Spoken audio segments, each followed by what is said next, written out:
Semua pembangkang bakal bersama kerajaan. Dewan Rakyat kecoh kerana mangkuk. Pendirian UMNO masih no Anwar, no DAP. Isu moratorium dulu tak boleh, sekarang boleh pula.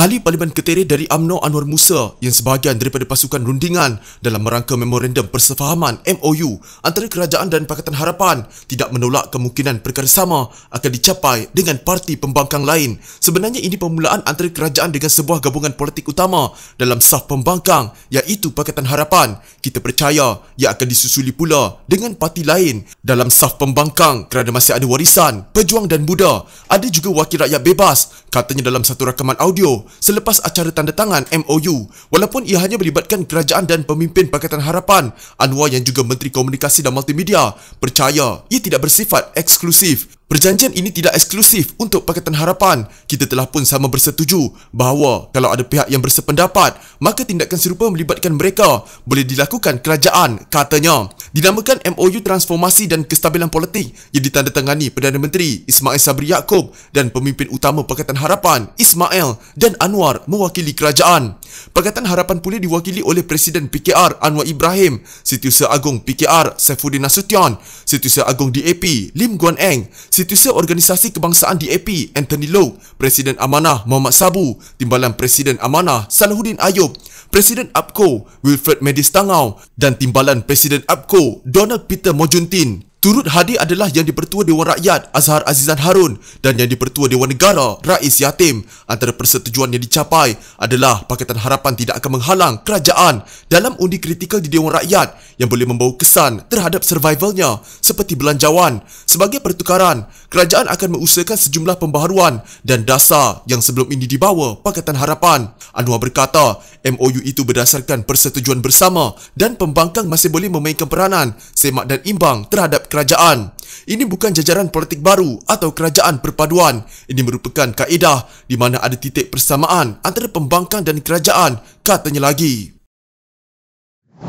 Persidangan Dewan Rakyat dihangatkan dengan isu mangkuk apabila Ahli Parlimen Pokok Sena Datuk Mahfuz Omar dilihat mengeluarkan perkataan itu bagi menggambarkan perasaan tidak puas hatinya. Perkataan mangkuk yang boleh diterjemahkan sebagai satu tindakan tidak betul dalam logat utara itu dikeluarkan selepas Mahfuz kurang berpuas hati dengan jawapan balas diberikan Menteri Dalam Negeri Datuk Seri Hamzah Zainuddin. Kalau benar masuk, tidak berlaku perimpunan, kami nak pergi ambil barang. Apa punya mangkuk? Kata Mahfuz ketika Hamzah berucap di Dewan Rakyat. Kenyataan itu dikeluarkan ketika Hamzah berucap memberi penjelasan berhubung kompaun yang dikenakan kepada ahli parlimen ketika berhimpun di Dataran Merdeka bulan lalu. Speaker Dewan Rakyat Azhar Azizan Harun menegur Mahfuz kerana menggunakan perkataan tidak elok itu. Pokok Sena kata, mangkuk ke? Janganlah kata mangkuk, tidak elok, tegur Azhar. Hamzah berkata, tindakan yang diambil polis pada hari kejadian adalah selaras dengan penguatkuasaan Akta Pencegahan dan Pengawalan Penyakit Berjangkit Akta 342. Ini untuk menjaga Yang Berhormat supaya dapat hadir ke sidang Dewan Rakyat hari ini. Ketika itu, kes mencecah hampir 100 kes positif di dalam Dewan. Hamzah menjelaskan Parlimen telah ditangguhkan dan tiada keperluan untuk ahli Dewan Rakyat hadir ke Parlimen lagi. Parlimen telah pun ditangguhkan persidangannya. Maka sebab itu apabila arahan untuk tidak dibenarkan masuk, polis mengambil kuasa telah mengarahkannya. Mengikut Akta Pencegahan dan Pengawalan Penyakit Berjangkit 1988 iaitu Akta 342. Jadi apa yang menjadi masalah kita di sini? Masalahnya adalah sama ada kita nak mendengar dari segi keputusan Akta 342 ataupun tak nak mendengar untuk mengelakkan daripada berlakunya perkara-perkara yang lebih menjadi masalah kepada rakyat, iaitu untuk tidak ada berkumpul, di mana sebab itu polis melakukan sesuatu demi keselamatan semua pihak, jelasnya. Pada masa sama, Hamzah turut menjelaskan bahawa pihaknya bersama Menteri Kesihatan Khairi Jamaluddin kini mengadakan perbincangan untuk mengurangkan kompaun RM3,000 yang dikenakan terhadap ahli parlimen yang berkumpul pada 2 Ogos lalu. Tidak ada dua darjat antara ahli parlimen dengan rakyat lain yang berkumpul sebegitu. Jadi sebab itu kita terpaksa minta maaf. Kita bagi kompaun kerana yang berkumpul yang melanggar undang-undang, katanya. Bagaimanapun, penjelasan tersebut tidak mampu menenangkan keadaan apabila Mahfuz mempersoal mengapa ahli parlimen parti kerajaan dibenarkan berkumpul di kediaman bekas Perdana Menteri Muhyiddin Yassin. Namun soalan Mahfuz itu tidak mendapat respons Hamzah. Perjanjian Memorandum Persefahaman MOU Transformasi dan Kestabilan Politik antara Kerajaan dan Pakatan Harapan tidak akan mengubah pendirian UMNO berhubung no DAP, no Anwar, kata penerangannya Syahril Hamdan. Malah beliau berkata, Perhimpunan Agung UMNO 2020 pada Mac lalu juga menetapkan tiada sebarang kerjasama dengan Bersatu pada pilihan raya umum ke-15. Jika ada sebarang perubahan dasar, ia hanya boleh dibuat oleh PAU atau Majlis Kerja Tertinggi MKT. Persefahaman ini bukan kerjasama untuk berkongsi kuasa dengan Pakatan Harapan. Jauh sekali untuk mengangkat mereka menerajui negara. Ia untuk kestabilan politik pada situasi unik sekarang, buat masa sekarang, tidak lebih, tidak kurang daripada itu, katanya dalam catatan di Facebook. Beliau menegaskan persefahaman berkenaan juga tidak akan menghakis persepsi antara kedua-dua pihak dalam sekelip mata. Malah masing-masing akan terus berjaga-jaga terhadap tindakan lawan. Adakah begitu mudah kita percaya dengan Pakatan Harapan? Tahap skeptikal antara kerajaan dan pembangkang tidak hilang sekelip mata. Masing-masing akan melihat tindakan pihak lain. Masih ada ruang untuk Pakatan Harapan tidak mengutarakan janji membantu kerajaan. Jadi amat bersetuju dengan Syamsul Anwar Nasarah, Naib Presiden UMNO, yang mengingatkan agar kerajaan berwaspada. Ia bukan lesen untuk selesa ditampuk kuasa, menganggap takkan dikritik maupun dibangkang, katanya. Beliau turut memberi keyakinan bahawa pembangkang akan terus menjalankan peranannya dalam mengkritik dan sebagai semak dan imbang kepada kerajaan. Pada dasarnya, Syahril berkata, UMNO dan Barisan Nasional mampu meraih kelebihan dalam MOU berkenaan kerana kerajaan pada hari ini dipimpin oleh UMNO. Bagaimanapun, beliau mengingatkan kerajaan pimpinan Ismail Sabri Yaakob agar tidak mensia-siakan peluang untuk berkhidmat sebaik mungkin atau bakal dihukum pada PRU15 jika terus di balik kegagalan. Apapun segalanya masih tertakluk kepada prestasi kerajaan dan pengadilan rakyat. Namun, jika kerajaan berprestasi cemerlang, imej UMNO juga meningkat, katanya.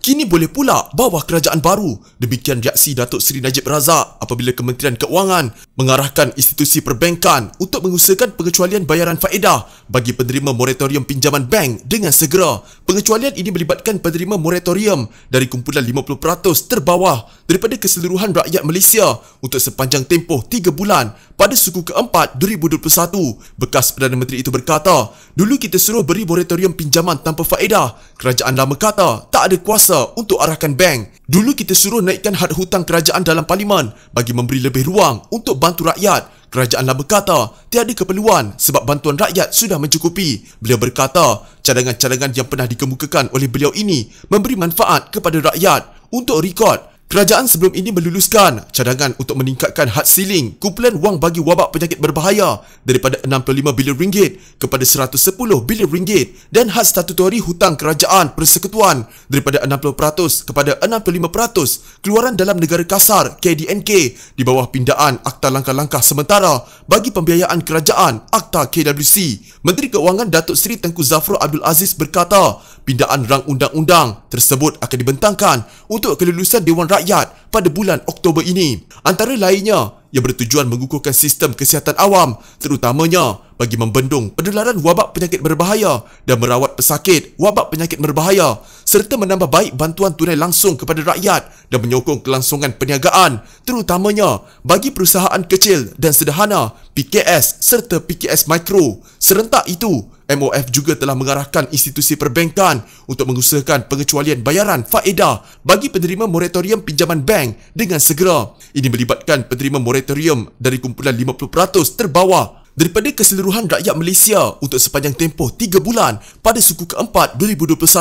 Kerajaan dan MOF telah berkali-kali mengulangi komitmen rakyat dan perniagaan yang memerlukan bantuan akan tetap disokong sebaik mungkin, dan untuk itu had ceiling kumpulan wang wabak penyakit berbahaya akan ditingkatkan jika perlu, Katanya dalam kenyataan di sini, Tunku Zafrul berkata, MOF turut menyambut baik persefahaman yang telah dicapai antara kerajaan dan Pakatan Harapan melalui Memorandum Persefahaman Transformasi dan Kestabilan Politik, menyifatkan ia detik yang bersejarah bagi negara yang mana persengketaan politik diketepikan demi kesejahteraan rakyat dalam menghadapi pandemik wabak penyakit berbahaya. Katanya, MOF yakin kestabilan politik ini juga akan menyumbang kepada persekitaran yang lebih stabil dan kondusif untuk perkembangan sektor pelaburan, pasaran modal dan ekonomi negara.